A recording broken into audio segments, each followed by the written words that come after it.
Hi guys, magandang araw mga kabakal. Unboxing na naman po tayo ng ating pambentang salmon at syempre naman pangkip na salmon. Galing pa po itong kahon na to sa Isabela at ito buksan na natin nang makita natin kung ano nga ba ang laman. So yan, mayroong box sa gitna at talagang protektado yung ating salmon. Kasi nga naman galing pa yung Isabela kaya yung ating hunter ay siniguradong safe na safe itong salmon natin. Nakaka-excite naman talaga tuwing tayo ay magbubukas ng salmon galing Isabela. Na-excite po talaga ako. Kasi yan yung isa sa mga excitement po talaga ng mga nagkikip ng mga gagamba, naglalaban ng mga salmon at the same time, nagbebenta po ng salmon. So, dahan-dahanin lang natin yung pagtanggal. Kitang-kita ninyo. Yan po ay 3 box. So, merong isang box na maliit. Kadalasan yung box na maliit ay mga freebies yan. Minsan, nagbibigay po kasi sa atin ng freebies yung ating hunter. Kasi nga naman, napakabuti nating buyer. At napakabuti rin naman nating seller. Kaya naman, binibigyan tayo ng freebies minsan.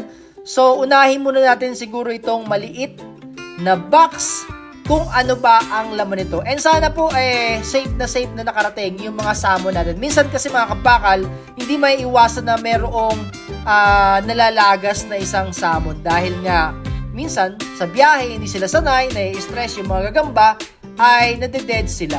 So alisin muna natin tong mga nasa gilid para siguradong yung pagbukas natin ng box, komportable na tayo. And minsan naman mga kabakal, itong box na to ay ginagamit ko din dun sa mga nag-o-order sa atin. Kasi may mga nag-o-order sa atin ng salmon, minsan ang dami. So ginagamit ko na rin itong box na to. At ito, tignan natin kung paano natin bubuksan ito. Kung ano ba ang bubuksan natin, ito bang malaki na muna o yung maliit? Pero hanapin muna natin mga kabakal kung saan ba yung bukasan. Kasi dito ay nahihirapan talaga ako hanggang sa natutunan ko na nakapatong lang pala yung takip sa box. So kahit saan tayo bumutas, kahit saan tayo dyan mag-cut, okay lang basta iwanan natin yung kabilang side. So subukan natin dito sa harap. Ito yung ating ikakat para yung sa likod ay yung parang magiging magiging pintuan or yung takip ng ating salmon. So yan, dahan-dahan po dapat tayo dito dahil iniiwasan nating magupit or maputulan ng galamay yung mga salmon natin. Kasi nga naman, wait lang, mahirap ibukas. Parang may nangitlog ata. Ito, meron pa palang kailangan ikat. So yan, talagang selyado mga kabakal na talagang may excite ka Parang gusto ko na kaagad buksan Okay, pag medyo maganit, merong may nangitlog. Pag swabing bukas, walang nangitlog. At ayun, may isang, yun? Parang yung binibili sa tindahan, na kulay dilaw, na chichirya. Pero yan po ay may itlog. At ito ay super salmon. So, ganyan po yung mga super salmon. Malalaki po yan. Mas malaki yan sa 5 piso. At nakita nyo po yung kulay puti na bulak po yan kasi nga medyo mahaba yung biyahe. Minsan inaabot ng 2 to 3 days. Kailangan meron silang bulak na may konting tubig para yun ang kanilang sisipsipin. So tanggalin muna natin itong mga bulak na to para makita natin mabuti yung mga salmon. Ang ganda naman ng kulay.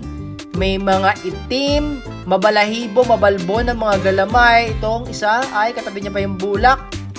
So, meron niya na tayong rare. Rare po yung ating salmon na yan. At ito sa gilid ay parang rare din nata to. Basta may markings po sa likod. Rare yan. Pero alam ko po itong dalawang nasa gilid ay baby salmon. Baby salmon po yan. Sa mga gustong mag-alaga ng salmon at gusto nilang makitang lumaki, ay okay na okay po itong mga baby salmon. So, dalawa yan. Merong isang rare na baby salmon at merong quality na baby salmon. So, marami rin po bumibili ng mga baby salmon. Kaya nag-order din po tayo yan para sa mga keepers natin na mahilig mag-alaga ng salmon at gusto nilang makitang mag-molt. So, napakaganda naman, no? ang laman ay itlog. May itlog. So far, ang ganda ng pagkakagawa niya sa itlog. Magagamit natin to kasi mga kabakal, tayo po ay nagpapalaki na rin ng mga salmon. Marami na rin tayong mga inaalaga ang salmon. Ang ganda ng kulay itim, oh. Diba? Napakaganda. Sara na muna natin to. At yan, final look. Alright, 7 ang laman. So next naman tayo, dumako tayo sa mga malalaki. So dito tayo magsisimula. Alisin muna natin yung mga tape ng mabuti para walang nakasagabal. Ayan, malagkit. Ito yung ginagamit natin sa pagpapackage din ng mga orders natin eh. At paghiwalay natin itong mga kabakal. So ganun pa rin, dahan-dahan dapat yung ating pagkat.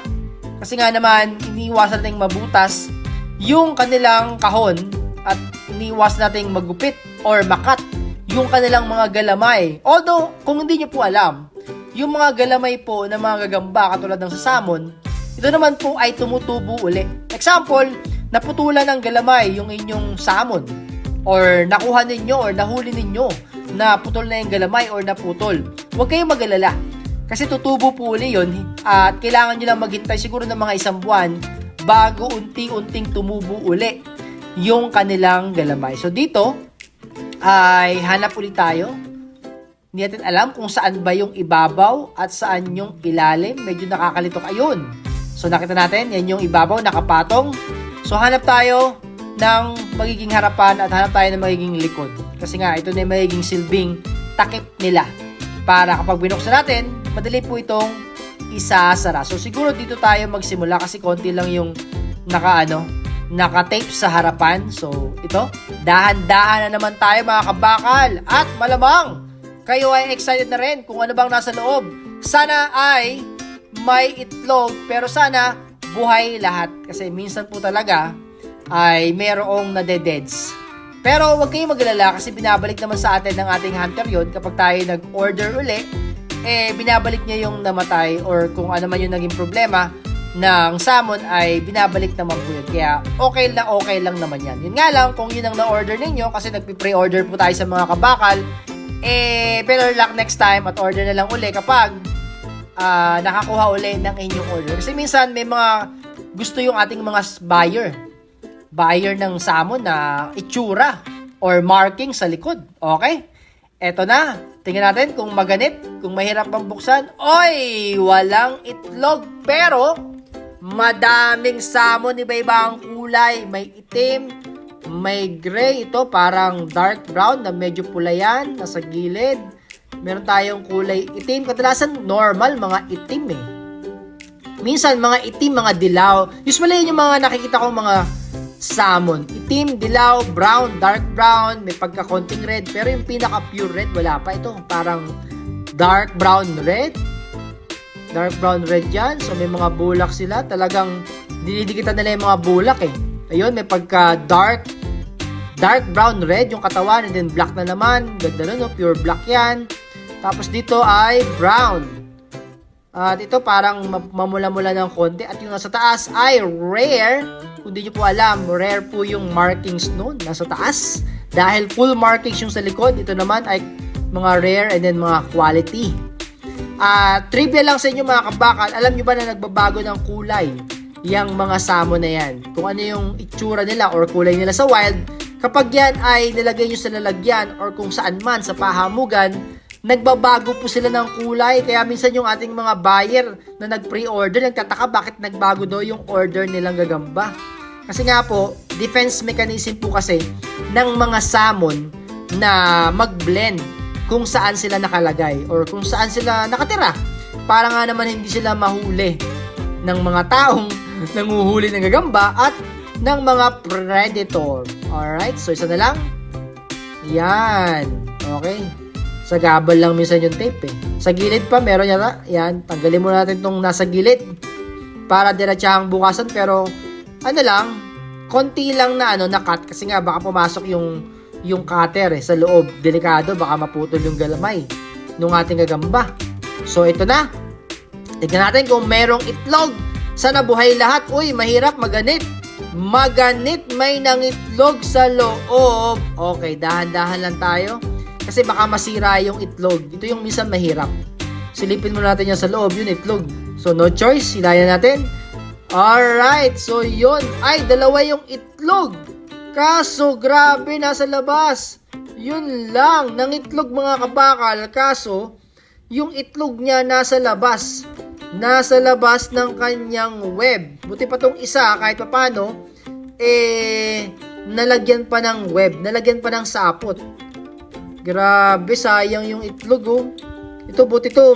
Itong isang itlog na to, masasalvage pa natin yan kasi nababalutan ng sapot. So, ang laki nun. Super salmon yan. Kaso itong isa, nasa labas yung ano niya, yung kanyang itlog. Ayun, yun yung nangitlog. Wala na. Ano to? Mabubulok po kasi. Kahit anong gawin natin dyan, masisira yung itlog na yan. Sayang. So far, isa lang yung ating may sasalbang itlog ng super salmon. At for sure, malalaki yan. At ito, yung mga kulay. Meron tayong mga brown, dark brown. Tanggalin mo na ito para makita ng maayos. At merong isang, ayun, medyo malaki. Yun, di ba? Ay! Wait lang! Parang hindi gumagalaw itong isa. Naku, yari tayo dyan. Ang laki pa. Ay, naku! Hindi gumagalaw. Ayan, mga kabakal. Yan ang problem minsan kapag nagkakaroon tayo ng yan nga, nagkakaroon tayo ng order minsan ay hindi maiwasan talaga na merong nade-deads.